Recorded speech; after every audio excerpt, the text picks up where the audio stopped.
There are robots the size of bees, others that can jump on water, and some powered by combustion engines smaller than a penny. One day, they could work in swarms, save your life or even spy on you. We got access to the best micro-robotics labs in the world to see how these tiny machines work. And what Tyre really for? This is a tiny yellow submarine. Underwater, it moves by flapping miniature wings 9 times per second. The same wings can also make it fly, but now they must flap 250 times a second. It weighs only 175 milligrams, about 2 Cheerios, which makes surface tension a serious obstacle. At small scales, surface tension acts like a wall. Water molecules at the surface pull together tightly because they don't have neighbors above them, creating a strong, cohesive layer. That's why water striders can walk on pond's end. Why tiny robots get stuck. To escape, the submarine splits water into hydrogen and oxygen, stores them in a small chamber, and ignites the gas. The explosion breaks through the surface tension and shoots the robot into the air where it transitions to flight. Another robot uses water repellent, copper pads on its feet, to walk on water. When it needs to dive, it applies 600 volts, attracting water molecules and breaking through the hydrophobic barrier. It then calmly walks underwater. These creations come from Dr. Kevin Chun's lab at MIT, one of the few places where robots this small even attempt flight. In the flight room, surrounded by motion capture cameras, the team tests machines that flip faster than any drone in the world or 7,000 degrees per second. Getting them to fly is incredibly difficult. Every component must be machined with a precision of 5 microns, 1/10 the width of a human hair. They crash, break, and try again. Each tiny success feels monumental. These bots don't soar like birds. They flap hundreds of times per second to stay aloft. At small scales, drag dominates surface area grows much faster than volume, meaning less mass and inertia relative to air resistance. So instead of gliding, bees and microbots must flap constantly, generating swirling vortices that create lift. Some robots are inspired by maple seeds. Their spinning shape generates lift as they fall. By adding small electric rotors at the wingtips, they can transition from falling to flying. Powering something that small is another challenge.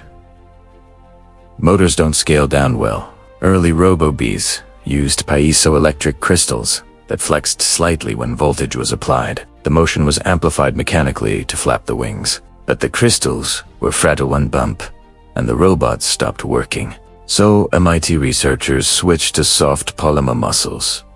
These flexible actuators expand and contract like biological tissue, using electric charge to move. They're tough, lightweight, and even self-healing, burning off short circuits and repairing themselves after damage. In one test, they dropped a robo-bee off a building. It survived. They even hit it with cactus needles, and a laser beam it still flew. But flying isn't always efficient. A new hybrid robot hops, like a pogo stick, to conserve power. It can move for 50 minutes instead of just 6. And this technique could be ideal for Mars exploration, where low gravity and thin air make flying harder. Other microbots already have real-world uses. Rolls-Royce and Harvard are developing insect-sized robots to inspect jet engines from the inside. These tiny crawlers use electrostatic adhesion to cling to metal surfaces, like a balloon to a wall. In disasters, swarms of such robots could search through debris, locate survivors, or map dangerous areas. They're cheap to make just a few dollars each and can be deployed in massive numbers. Of course, swarms of robots raise ethical questions. Could they be used for spying or warfare? The researchers acknowledge that risk but emphasize their focus is on science understanding how to make machines this small move, sense, and survive. Currently, most of these robots aren't autonomous. They rely on off-board cameras, computation, and power.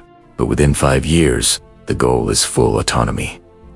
Tiny robots that can fly, sense, and dicidal on their own. Still, batteries are a huge limitation. They don't scale while protective casing stays thick while storage shrinks, wasting space and weight.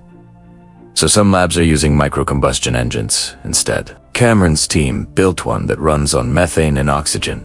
Inside, the gases ignite, expanding and pushing a flexible membrane that acts like a piston. The engine weighs less than a gummy bear, but can jump 2 feet high and carry 22 times its weight. The explosions never ignite the fuel line because small explosions lose heat too quickly to sustain a flame. With 2 tiny engines swung for each side, the robot can pivot or move straight, controlled by alternating sparks. These miniature machines aren't built just for profit. As Dr. Chun says, the motivation is curiosity to understand nature as engineering and push the limits of what is possible at the smallest scale. Every leap, every flap, every spark brings us closer to machines that move, think, and adapt like life itself. Pauses, then softly imagine a future where robots, the size of insects, explore Mars, repair engines, or save lives after disasters.